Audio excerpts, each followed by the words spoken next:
की है प्यास, पानी हाथ से पिलाऊंगी।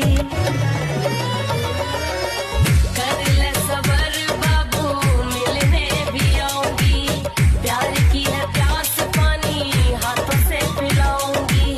प्यार से बड़ो कोई रोग हत ना